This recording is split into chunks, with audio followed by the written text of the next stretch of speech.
नील ने ईशाना को उसके ही दोस्तों के सामने ब्लैकमेल किया। नील ईशाना को धमकी देते हुए कहता है कि अगर तुमने सबके सामने डांस नहीं किया तो मैं तुम्हारे दोस्तों को तुम्हारा 16 साल पुराना राज बता दूंगा कि तुम इस घर की बेटी नहीं बल्कि एक लावारिस लड़की हो। वही लड़की जिसकी आज से 16 साल पहले अदला बदली हो गई थी। अपनी इज्जत बचाने के लिए ईशाना को नील की बात माननी पड़ती है। आंखों में आंसू होने के बावजूद वह डांस करती है, वही डांस जो उसे सबसे ज्यादा पसंद है, लेकिन इस बार दर्द से भरा हुआ था। जब यह बात मंगल तक पहुंचती है तो वह आग बबूला हो जाती है। मंगल अपनी बेटी पर इतना बड़ा जुल्म बर्दाश्त नहीं कर पाती और नील को एक जोरदार थप्पड़ मार देती है। साथ ही नील को ईशाना से माफी मांगने के लिए कहती है, लेकिन नील अब कुछ ऐसा करता है जो उसने पहले कभी नहीं किया। वह ईशाना के साथ साथ मंगल को भी इस घर से निकालने की योजना बनाता है। कहानी की शुरुआत होती है कुसुम और सौम्या से, जो एक पूजन की तैयारी कर रहे होते हैं। कुसुम ने अपने बड़े पोते नील के लिए एक बड़ा हवन रखा होता है। पंडित जी भी पहुंच चुके होते हैं। दूसरी ओर ईशाना की नींद खुलती है। उसके सामने एक तोहफा रखा होता है क्योंकि आज उसका जन्मदिन है और उसी दिन नील का भी जन्मदिन है। मंगल ने ईशाना को एक खूबसूरत तोहफा दिया होता है जो उसे बहुत पसंद आता है। अक्षत भी अपनी बनाई हुई पेंटिंग लेकर आता है जिससे ईशाना और खुश हो जाती है। मंगल ईशाना से कहती है कि जल्दी से तैयार हो जाओ क्योंकि दादी ने तुम्हारे लिए एक हवन रखा है। ईशाना तैयार होकर बाहर आती है और दादी का धन्यवाद करती है। तभी कुसुम कहती है, तुम्हारे लिए नहीं, नील के लिए हवन रखा है।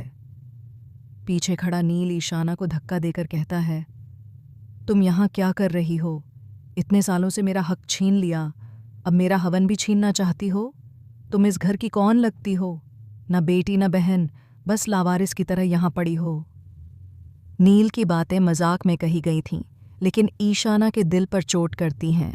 हवन शुरू होता है और नील उसमें बैठ जाता है जबकि ईशाना बस दूर से देखती रहती है।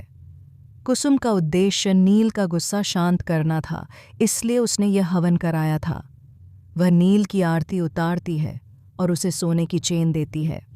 नील खुश होता है क्योंकि इससे पहले उसे इतना बड़ा तोहफा कभी नहीं मिला था।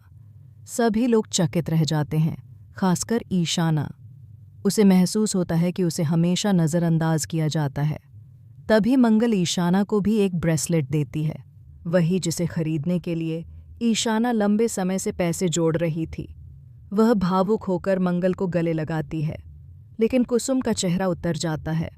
जब हवन शुरू होने ही वाला होता है, मंगल कहती है कि ईशाना भी इसमें बैठेगी। यह बात कुसुम को बिल्कुल पसंद नहीं आती।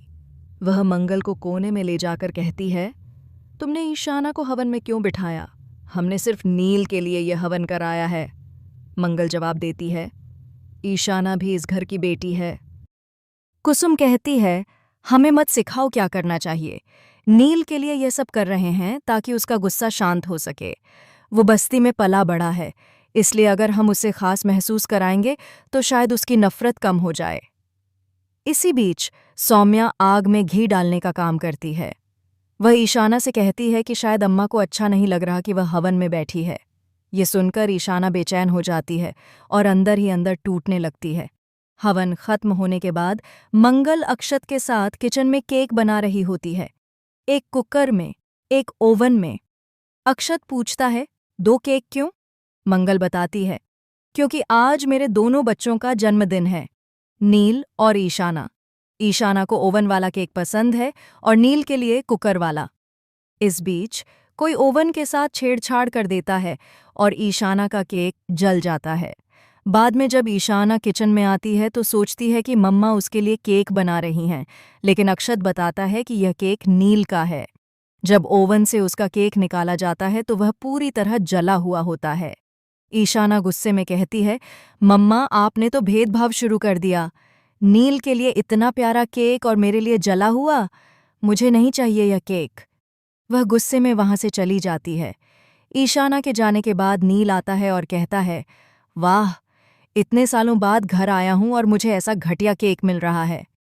मंगल कहती है, नील, तुम्हारा केक तो बहुत अच्छा है, देखो तो सही। नील कहता है, मुझे इससे फर्क नहीं पड़ता, मुझे बड़ा और शानदार केक चाहिए था। वह केक को फेंक देता है। मंगल को यह बात बहुत बुरी लगती है। वह कहती है, अगर तुम हमसे नफरत करते हो तो करो, लेकिन अन्न का अपमान मत करो। कई बच्चे ऐसे हैं जिन्हें एक दाना भी नसीब नहीं होता। नील जवाब देता है, मैं इस घर का नौकर नहीं हूं जो इस केक को साफ करूंगा। अपनी नौकरानी को बुलाओ। मंगल यह सुनकर स्तब्ध रह जाती है। नील वहां से चला जाता है, लेकिन जल्द ही सौम्या की एक चाल ऐसी साजिश में बदल जाती है जो नील, मंगल और ईशाना तीनों की जिंदगी उलट पुलट कर रख देगी। यह साजिश न केवल ईशाना और मंगल को घर से बाहर करेगी, बल्कि नील को जेल तक पहुंचा देगी। यही कहानी हमें आज के एपिसोड में देखने को मिलेगी। आप इस आने वाले एपिसोड को लेकर कितने एक्साइटेड हैं, हमें कमेंट में ज़रूर बताएं। बाकी मैं मिलता हूं आप सभी से अगले इंटरेस्टिंग वीडियो में। तब तक के लिए गुड बाय।